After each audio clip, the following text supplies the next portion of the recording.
It's time to tear down the Galaxy S9 and take a look inside of that crazy variable aperture camera unit. My phone has been through a lot lately, and it's not quite over yet. Let's get started.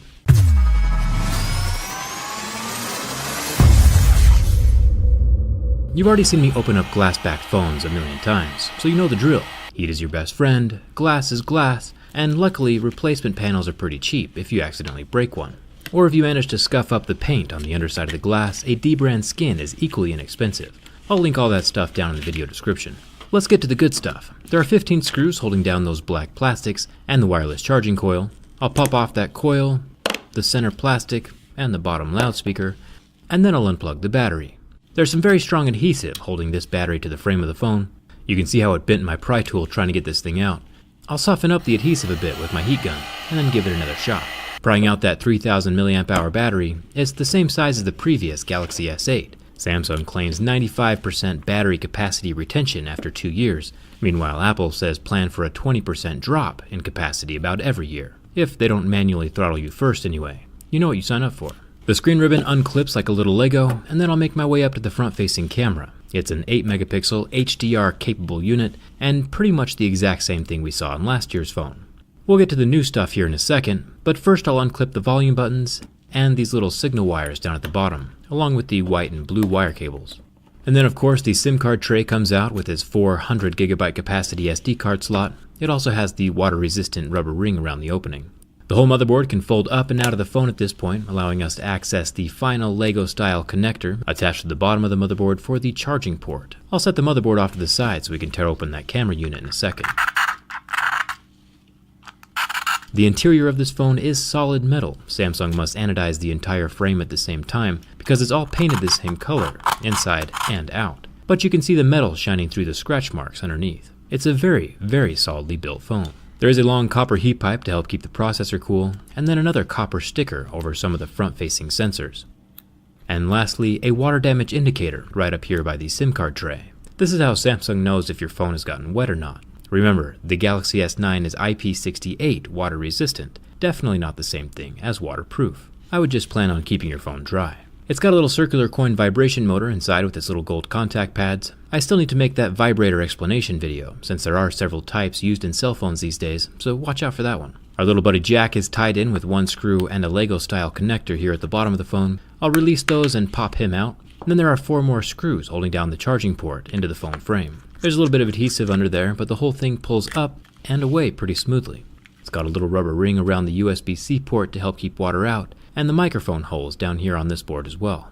Now, if I was going to do a screen replacement, I would use a ton of heat and basically break the screen off of the phone frame. There are massive machines that can do this safely, and salvage the display if it's not already damaged, but without those machines, just plan on the screen breaking completely during the removal process and then installing your new one. Let's jump into one of the major improvements on this Galaxy S9, the camera.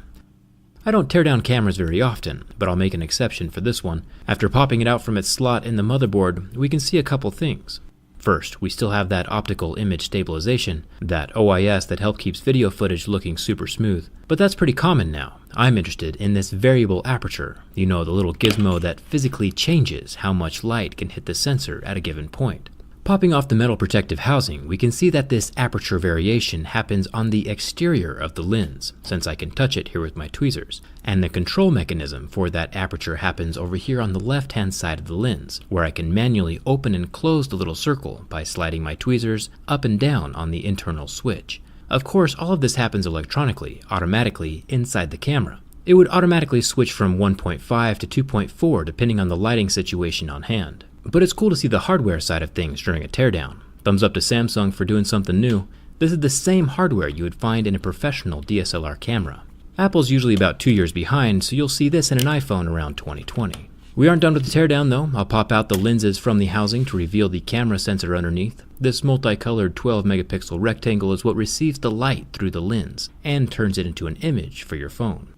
One last look at the switch on the side of the lenses for the aperture movement. That switch, including the optical stabilization, are most likely accomplished through magnets, since you can see each side of the lens has a little magnet attached that attracts this screw, and each magnet lines up with the copper coils inside of the housing. Pretty cool. They help keep things balanced and stabilized.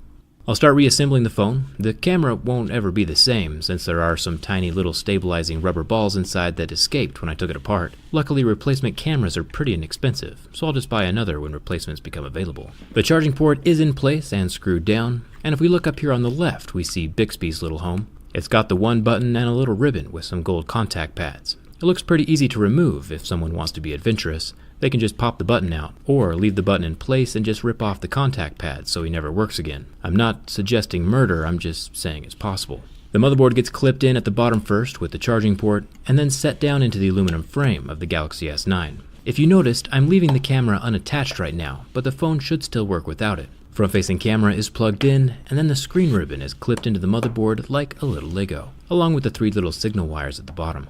Now, one more subtle difference between the S9 and the S8 that you probably won't hear anywhere else is about the camera flash. It's still a single-colored LED flash, but the S9 has a diffuser in it, while the S8 does not. Light diffusers are usually preferred among photographers, since it's a little less harsh on the image, and the Galaxy S9 now has one in place. Not a reason to go out and buy a whole new phone, of course, but it is still something new. And I guess if I have to be nice, Apple has been diffusing their flashes on their iPhones for quite a while now.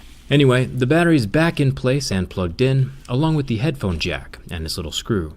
And this is the part where you would normally get the plastics back on and the 15 screws screwed back into place, but since my phone has been torn down and clarified a bit, this portion of the video is going to be a little different. I'll get some double-sided tape to hold that glass back panel in place, and after clipping in the fingerprint scanner, I can see if the whole phone works or not.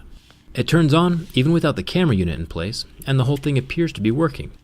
It finds Wi-Fi, Bluetooth, and the front camera works. But as soon as I flip it to the rear camera, the camera app dies with the camera failed warning. Probably because it just doesn't exist anymore. But yeah, if you're bored of a normal looking phone, make sure you check out the D-Brand link in the description. Show them some love for supporting my channel, and build your own phone by clicking that link. I think this camo skin is pretty sweet. Thanks for joining me on the teardown of the Galaxy S9, and if I've earned it, hit that subscribe button. Thanks again for watching, and I'll see you around.